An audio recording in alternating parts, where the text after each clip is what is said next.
Hey, we can do this today. Let's get started. Let's celebrate and finish it at the end of the day. The battery was done completely.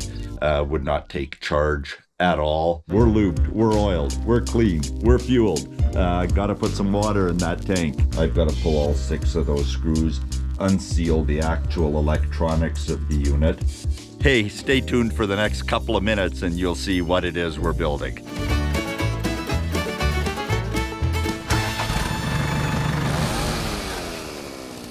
Hey, it's a Saturday morning and there's my cut list for the day. Yeah, building some more stuff for the chickens. Getting ready to fire up my little Norwood here and do some of that cutting. Got a log on the deck, got it squared up a little bit last night. Here's the thing. Went to use my remote. So I've got the latest in Norwood technology. You're familiar with the remote if you have any Norwood. Inside there's a little battery like this. I only know it looks like this because I just had to pull this one out. Norwood ships 2 extra batteries with the unit.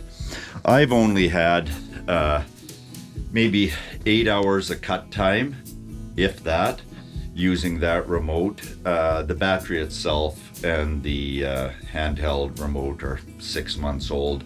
I keep the remote in my little tool shed here, wheel-mounted tool shed, and it's heated all winter long. This has been heated, never frozen. And wow, 6 months out of a battery, and just not impressed with how you change it. I thought I'd pull that screw there and another one here. Let me show you. There, those screws. Maybe the battery would be behind there. No, that would be too simple. I've got to pull all 6 of those screws, unseal the actual electronics of the unit. Glad I'm able to do that inside and not doing it outside on a rainy day. The battery was done completely, would not take charge at all, and threw in a couple of photos here of changing it out. They actually depend on a little zap tie to keep the battery in, which I think is pure Mickey Mouse. Hey, why can't we just go with normal rechargeable batteries or non-rechargeable batteries, something that I can pick up $20 a pack at Costco. I don't know what these batteries cost, but now, having gotten 8 hours of cut time out of it, albeit the battery is 6 months old, again, never frozen, never overcharged either. I keep an eye on those things. I set timers for things like that. I'm going to have to order some. I don't care which way you slice it. They're not going to be cheap.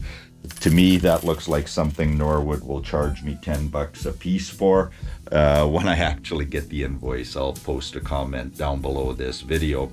But by the time they ship it, regardless, we're looking at probably a cost of $20 a battery. That's just crazy. We got to do better. Anyway, it's not going to detract from my fun. We're going to jump all over this cut list and get this thing up and rolling. We're lubed, we're oiled, we're cleaned, we're fueled. Got to put some water in that tank. Let's make it happen.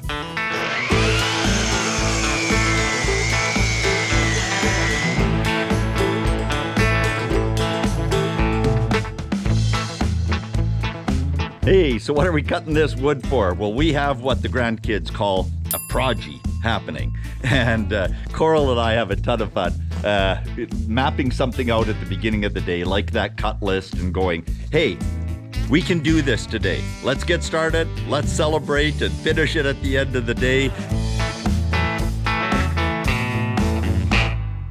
And so we're loading up tools and wood and all sorts of stuff. And hey, stay tuned for the next couple of minutes and you'll see what it is we're building.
So there we have it, front to back, 7 hours, 10 to 5 today.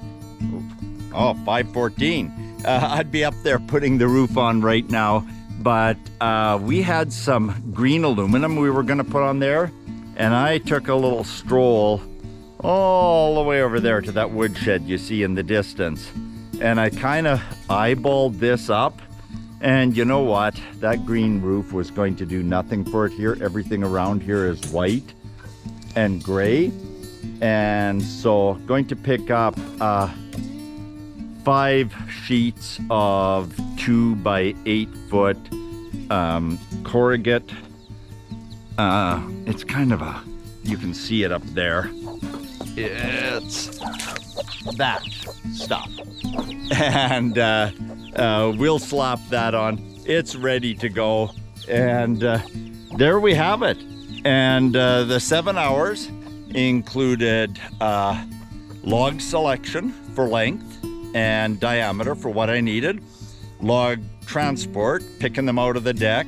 That probably took 15 minutes. The logs that I could optimize were a bit buried, and a little bit of service work on the sawmill, just the routine maintenance, like making sure that the chain was lubed and all of that stuff.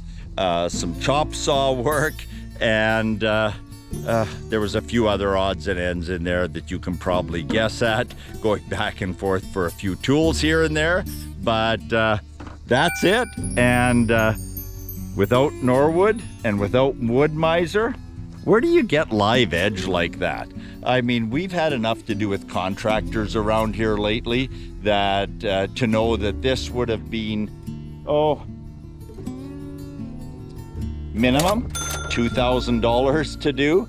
That includes materials, and probably more than that. And again, where do you get the live edge? So hey, it's been a fun day. All 8 fingers and 2 thumbs thoroughly intact here at 82 Maple. Thanks for being part of the journey. Just a ton of fun sharing this out with you and reading your comments.